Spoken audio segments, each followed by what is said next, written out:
మీ అబ్బాయి గారు చెప్పారు, మీరు చెప్పారు, పవన్ కళ్యాణ్ గారు కూడా చెప్పారు. ఏమని?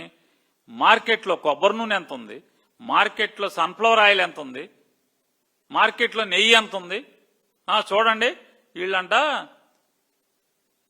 300 రూపాయలకి కేజీ కొంటున్నారంట, ఇది కల్తీ కాదా అని మాట్లాడారు. నేను అడుగుతున్నా, మీరుండగా 273 రూపాయలకి 264 రూపాయలకి కేజీని ఎలా కొన్నారు 2014-19లో?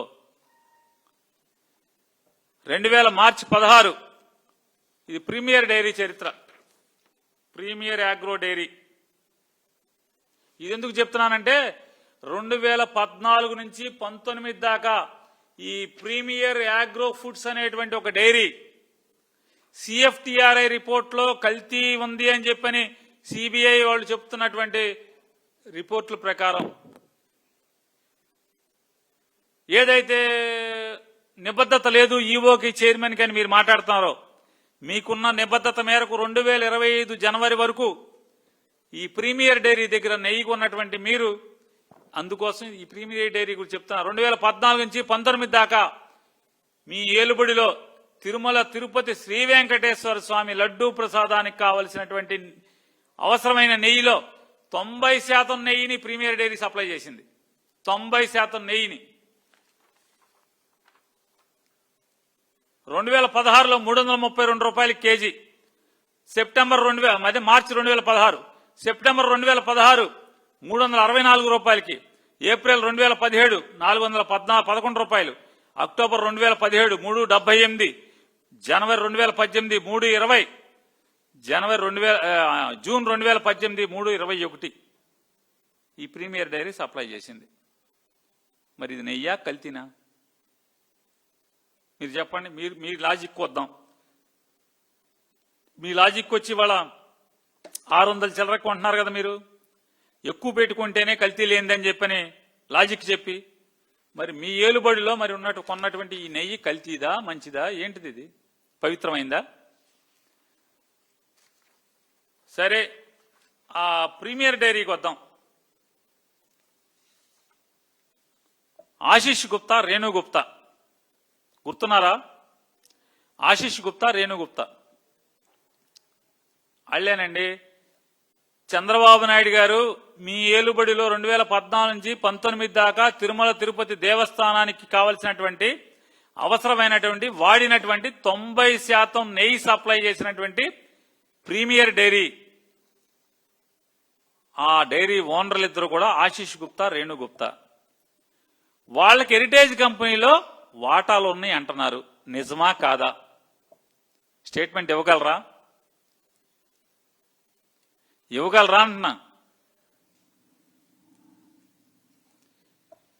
Premier dairy, alpha dairy, CFTRI రిపోర్ట్లో ఉన్నటువంటి ప్రీమియర్ డైరీ, ఆల్ఫా డైరీ, ఈ రెండు లంబూ జంబు కాదా? అవునా చెప్పండి. ఈ రెండు లంబూ జంబు డైరీలే కాదా? ఈ రెండు మీరు వచ్చాక కూడా సప్లై చేశారు కదా.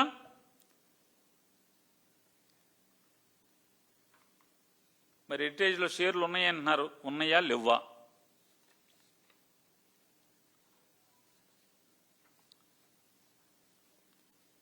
ఇంకొకటి కూడా ఈ మధ్యకాలంలో పేపర్లో, టీవీల్లో, బాగా సోషల్ మీడియాలో ప్రచారం చేశారు. హెరిటేజ్ గెలిచింది, హెరిటేజ్ గెలిచింది, హెరిటేజ్ గురించి ఎవడన్నా మాట్లాడితే బొక్కలు వేసేస్తారు, జైల్లో వేసేస్తారు అని మాట్లాడారు. ఢిల్లీ నుంచి ఆర్డర్ వచ్చేసింది కోర్టు అని. అదే ఢిల్లీ కోర్టులో మీ హెరిటేజ్ కంపెనీ ఏమని ఫైల్ చేసింది? అయ్యా, వైసీపీ దుర్మార్గులు, అంటే పేరు వైసీపీ దుర్మార్గులు అనలా, మమ్మల్ని వ్యతిరేకించే వాళ్ళు మా రాజకీయ శత్రువులు, మా కంపెనీని నాశనం చేయడానికి మమ్మల్ని ఏమీ చేయలేక రాయలసీమలో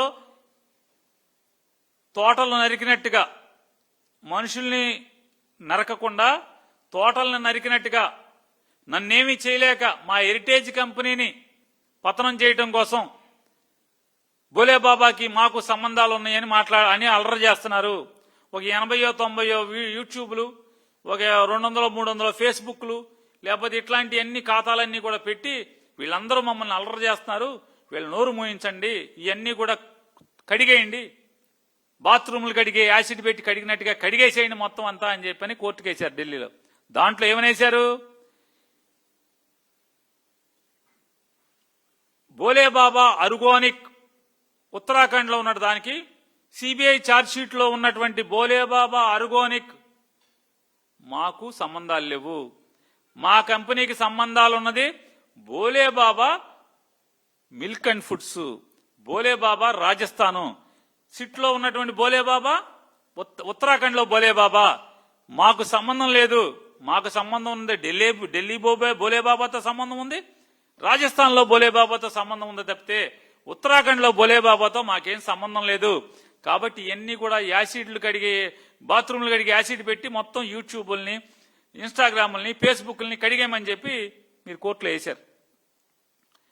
వేశారు కదా. వేస్తే మీకు మొన్న జనవరి 15వ తారీఖు 2020 జనవరి 15వ తారీఖున ఇన్కమ్ ట్యాక్స్ డిపార్ట్మెంటు ఉత్తర భారతదేశంలోని సుమారుగా ఒక 35 చోట్ల 131 గంటల పాటు ఇన్కమ్ ట్యాక్స్ రైడ్లు చేసింది. 131 గంటల పాటు 35 చోట్ల అంటే 35 డైరీల్లో ఇన్కమ్ ట్యాక్స్ రైడ్లు చేసింది, సోదాలు చేసి దాంట్లో నేను చెప్పట్లా, టైమ్స్ ఆఫ్ ఇండియా ఇంకా అనేక పేపర్లు చెప్తున్నాయి. ఇన్కమ్ ట్యాక్స్ వాళ్ళు ఏమి అభిప్రాయపడ్డారంటే ఉత్తరాఖండ్ బోలేబాబా, ధోల్పూర్ బోలేబాబా, రాజస్థాన్ ఇంకో బోలేబాబా, ఢిల్లీ బోలేబాబా, ఈ బోలేబాబాలన్నీ కూడా ఒకే గొడుగు కింద బతుకుతున్నటువంటి డైరీలు, ఇవన్నీ ఇంటర్లింక్ లో ఉన్నటువంటి డైరీలు. ఈ ఇంటర్లింక్ లో ఉన్నటువంటి డైరీలన్నీ కూడా దాదాపుగా 700 కోట్ల రూపాయలు పన్ను ఎగేసినాయి. దొంగ ట్రాన్సాక్షన్స్ చూపించి 700 కోట్ల రూపాయలు పన్ను ఎగవేసినాయి. దాంట్లో దౌజీ డైరీ ఒకటి, ఇంకా చాలా డైరీలు ఉన్నాయి. ఈ 4 కూడా ఒకటే అని చెప్పినాయి. అంటే దాని అర్థం ఏంటి? ఇప్పుడు మీరు కోర్టులో ఏం చెప్పారు?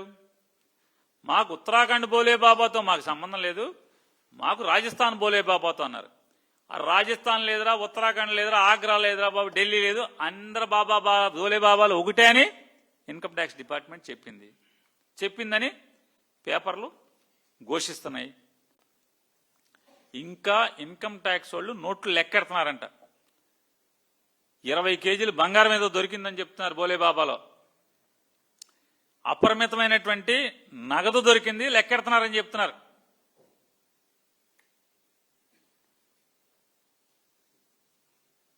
మరి దీని అర్థం ఏంటి చెప్పండి? ఈ 4 బోలేబాబాలు ఒకటే అయితే మేము ఒక బోలేబాబాతోనే మాకు అక్రమ సంబంధాలు ఉన్నాయని మాట్లాడారు కదా. మీ హెరిటేజ్లో 22, 23 కంపెనీలు ముందేమో మా మ్యానుఫ్యాక్చరర్స్ అన్నారు, తర్వాత కో మ్యానుఫ్యాక్చరర్స్ అని మార్చారు, మళ్ళీ ఎడిట్ చేశారు. ఎందుకు మార్చారు? మీరంత నిజాయితీ పరులు అయితే, మీరంత పత్తిత్తులు అయితే, మీ కంపెనీ అంత పత్తిత్తి కంపెనీ అయితే 12వ తారీఖున ఎందుకు మార్చారు అని అడుగుతున్నాను. ఫిబ్రవరి 12వ తారీఖున మీ సైట్ అంతా మళ్ళీ ఎందుకని మార్పులు చేర్పులు చేశారు?